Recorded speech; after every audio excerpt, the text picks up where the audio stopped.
Se n'anem perquè mireu quina idea, han barrejat el tema del reciclatge, els hàbits estos del reciclatge, en la risoteràpia. I a banda de partir-se de risa, és una activitat que va ser una idea estupenda.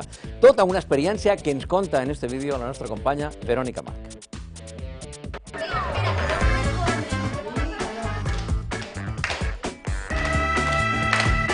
Els majors de Torrent participen en un taller de risoteràpia que té com a objectiu promoure la consciència medioambiental y els hàbits de reciclatge.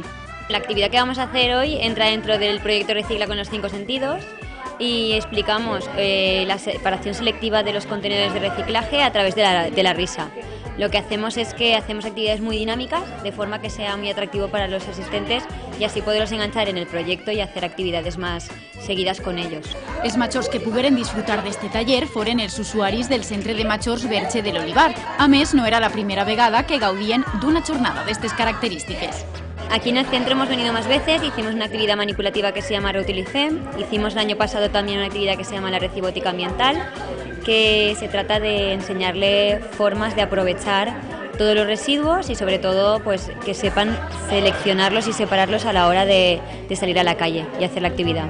Molts vos preguntareu com es pot vincular el reciclatge amb la risoteràpia. Doncs bé, Sheila Gallego, educadora ambiental, ens explica que hi ha un fum de dinàmiques divertides per aprendre bons hàbits sense adonar-se'n. Lo que hacemos aquí es, por medio de canciones y por juegos que son de toda la vida, como el de la silla, trabajar con ellas separando los residuos. Hay uno, por ejemplo, que es el del contenedor está revuelto, que les tenemos que decir un residuo y ellos nos dicen el color al que lo tirarían. Si se equivocan, todo el mundo cambiamos de silla. De esa forma provocamos la risa instantánea de todas y la movilidad también de ellas. Esta activitat està dins de la campanya de la Conselleria Recicla amb els 5 sentits i oferten estos tallers entre les associacions i col·lectius que els demanen.